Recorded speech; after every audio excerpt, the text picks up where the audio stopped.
What's up, ladies and gentlemen? Welcome back to the Big Fight Field channel. I believe this is our first Miami Dolphins related video since the season review this past season, and going over that absolute waste of a time of a season. The Dolphins finishing 8-9. We flip the page, we go to the off season. The Dolphins have had an absolute train wreck of an off season. It has literally gone off the rails, and we're going to talk about some of it today. Jalen Ramsey and Mike McDaniel, that whole saga, what's going on there with Jalen Ramsey. And then tonight, the Miami Dolphins, with the 13th overall pick, they select defensive lineman Kenneth Grant, defensive lineman from Michigan. We are going to talk about that, why I like the pick, but it's not going to satisfy everybody because this team has so many holes that they have to fill. It's not even funny. So, we're going to do a short video tonight. I don't know if I'm going to be back on tomorrow debating or not whether or not to do day 2 of the NFL draft or to do SmackDown. I don't really know. But we are going to be here tomorrow regardless, so stay tuned for that. And subscribe to the channel if you have not already. WrestleMania just happened. Night 1, Night 2. Go ahead and check out those reviews if you have not already. They are available here on the channel. So I don't want to waste any much more time. I want to get right into this. We'll talk about the draft pick first, all right? So the Dolphins, they have so many needs that they have to have on this team. They need guards. And people were saying they should take Kelvin Banks. And in my head, I'm thinking they spent a second round pick on Patrick Paul last year. Now that Teron Armstead is retired, it is Patrick Paul's time. So Patrick Paul is your starting left tackle next year. The Dolphins still need guards on day 2, though. Tomorrow night, they need to pick a guard 100%. But people were saying Kelvin Banks. No. People were saying they need a safety. Maybe they could have gotten Malachi Starks. Too early of a draft pick. That's who I was thinking in like February, but then examining the board, seeing the talent on the field. Malachi Starks is late first round pick potential. If they had picked him at 13, that would have absolutely been a stretch. Secondary, that's where I think they were going. When Will Johnson and Jahdae Barron were both on the board, I'm like, they're going to take one or the other. And I'm going to be completely okay with that. Some people were saying Tyler Warren, the tight end out of Penn State. Guys, we already have Jonnu Smith, okay? Jonnu Smith had an unbelievable, he had a career year last year. There's no way the Dolphins should have taken Tyler Warren in that situation. Thank goodness they didn't.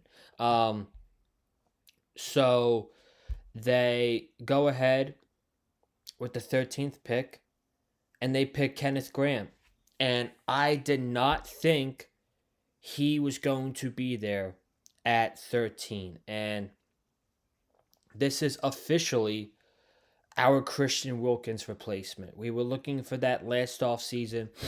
We ended up signing Calais Campbell. Now, Calais Campbell was one of the best signings last season for the Miami Dolphins, and he was such a great leader for the team, and his on-field play was tremendous last year. I thought Calais had a wonderful season for the Miami Dolphins, but now we go ahead and we draft Kenneth Grant, and it's our replacement for Christian Wilkins, and we have our defensive line situated.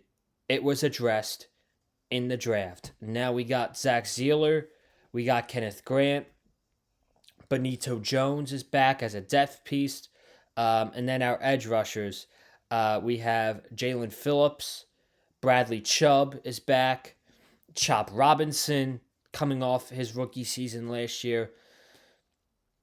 The Miami Dolphins have addressed the defensive line situation, and it is now one, in my opinion, it's one of the better defensive lines in the NFL. If we can get Jalen Phillips healthy, and Bradley Chubb can stay healthy for a full season, we have one hell of a defensive line. And Kenneth Grant, he is your new salt and pepper. Yeah, when Christian Wilkins and Zach Sealer, they were called salt and pepper. This is our new salt and pepper. Kenneth Grant and Zach Sealer. Kenneth Grant is going to be here for a long time. Hopefully, it's not like Christian Wilkins where he leaves after 4 years. Hopefully, it's not one of those situations again. But he is a monster. He is an absolute train wreck at Michigan. And I think this is a great pick. A lot of people on social media saying that this was a reach, it was a bad pick, yada yada yada. I completely disagree. Completely disagree with the pick, and not with the pick, with calling that pick a reach, and I love it. They could have absolutely went Will Johnson. They could have absolutely went Jade Barron. They decided not to. They decided to go with the defensive tackle out of Michigan, and I liked the pick. I really, really liked the pick. So, um, let's see. Bengals went Shamar Stewart. So they got an edge rusher because they're not going to pay Trey Hendrickson. That's interesting. Seattle's on the clock. Their pick's in. Tampa Bay's next. Okay. So the draft is moving along really smoothly. It's not bad coverage tonight either. I remember it last year. There were so many commercials last year. Seattle takes offensive lineman Gray Zabel. Saw him as a potential pick for the Dolphins. That was on Twitter land earlier in the day. He ends up in Seattle. It's a good pick for them. And yeah, man, I like the pick for the Miami Dolphins, going with Kenneth Grant.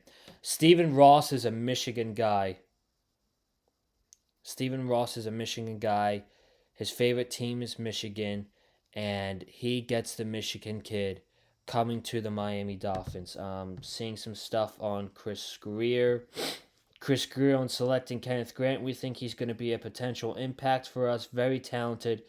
He's made of the right stuff. I literally got 3 texts from teams right below us saying that was our guy. So there you go. Joel Klatt on the Miami Dolphins selecting Kenneth Grant.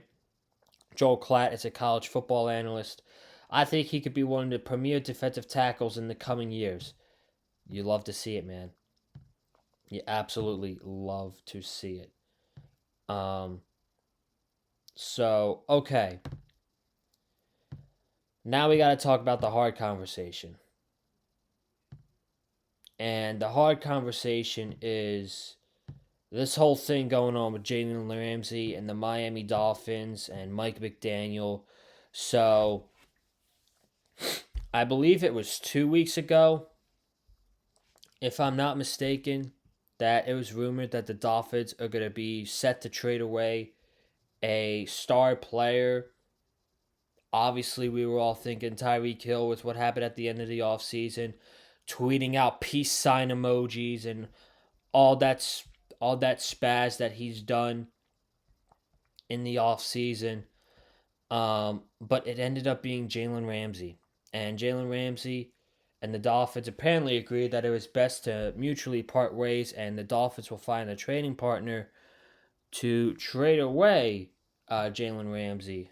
So once I pull this clip up real quick,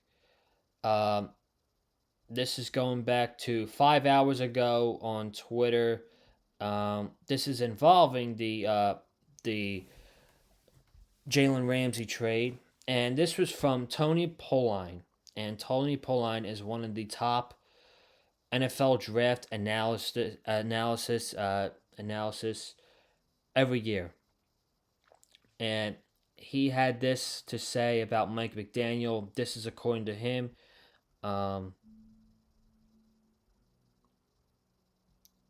He said, Mike McDaniel has reportedly rubbed a lot of veteran players on the Miami Dolphins the wrong way following his early success. and many veterans, including those that have already left, would rather play elsewhere than the Miami Dolphins. Then a fan, Teron Armstead earlier tweets out, "Yo, Fins fam, who we taking at 13?" And a comment says, "Teenstead, any truth on the story that McDaniel is rubbing veteran players the wrong way?" And Armstead says he shouldn't be rubbing anybody. So that's from Teron Armstead. But listen, Mike McDaniel is a very laid back coach, but he's a coach who does not seem ready for the big moment, who takes it too easy, and a coach that would settle for mediocrity. And that's what we've literally settled for last year. And, you know, if those players like Jalen Ramsey and Calais Campbell and, you know, Javon Holland, who's not on the team anymore, if they were rubbed the wrong way by Mike McDaniel, it's clear as day. By the way, this guy operates on game day. Operates in the off season and on game day too. It feels like this guy is not ready for the big time level as a head coach for an NFL team. And there's more to this too. Apparently, one of the main reasons that the Dolphins and Jalen Ramsey were looking for a trade was because of a pay cut. Jalen Ramsey became one of the highest paid corners in the NFL last offseason, and Armando Spalagora, according to him, he said Jalen Ramsey could remain a Dolphin this season if he accepts to take a pay cut. And then we get this. Following that, Jalen Ramsey has not been approached by the Miami Dolphins regarding a potential pay cut, and there is no point of return for Ramsey and the Miami Dolphins per source. Ramsey and the Dolphins are working together to get Ramsey to one of his desired destinations. So, we need to get this over with, and he needs to go. Jalen Ramsey, according to Armando Spalagora, again, he states that Jalen Ramsey and Mike McDaniel do not see eye to eye, and their relationship is said to be irreparable at this point. And eventually, like, listen, I understand that Jalen Ramsey wants to win. I'm actually on Jalen Ramsey's side with all of this, okay? This saga that's been going on, I'm on Jalen Ramsey's side. Mike McDaniel is not a good head coach. He should have been fired after this season, along with Chris Grier, and we should have started from scratch. We should have gotten started a year earlier when there was a good head coaching cycle this past offseason. That's when we should have fired Mike McDaniel and Chris Grier. We did not. We decided to stick out with Mike McDaniel and Chris Grier. And now guys like Jalen Ramsey are voicing their frustrations. He does not see eye to eye with Mike McDaniel. He's probably not the first person who doesn't see eye to eye with Mike McDaniel. And Ramsey, he has forced himself out of every team he's been on in his career. Jacksonville, the Rams, and now the Dolphins. Is that a good track record for a star corner, one of the best corners in the NFL? Absolutely not.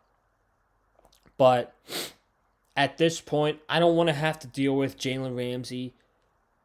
Maybe they don't trade him until June 1st. Because it would take a huge cap hit for the Dolphins if they traded him now.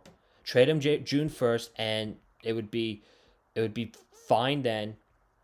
But I don't want to deal with a situation where Jalen Ramsey is sitting out during training camp and Jalen Ramsey doesn't want to participate with the team because he wants to get traded. I don't want to deal with that. It's what Tua did.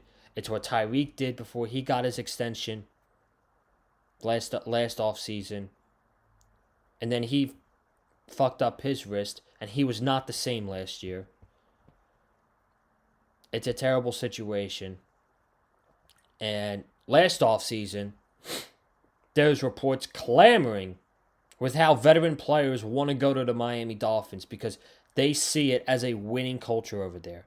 And it's like a total 360 where this offseason, the veteran players on the Dolphins don't want to be with the Miami Dolphins. They would rather be with another coach instead of Mike McDaniel.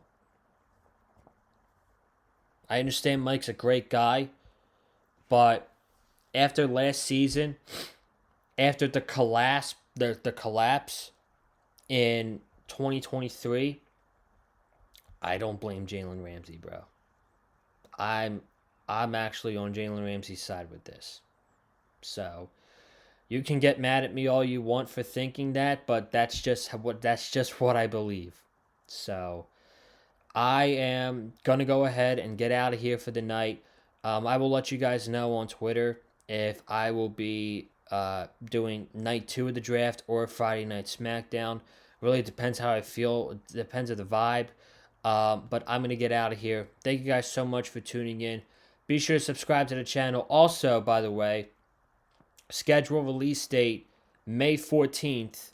So we will be making a video that night reacting to the Miami Dolphins schedule. The Dolphins have a lot of tough home games this year. A lot of tough home games. And away games too. So, I don't know. We'll see what happens. But subscribe. Comment down below your thoughts on the Kenneth Grant draft pick. I like it. It was much needed. Dolphins addressing the defensive line.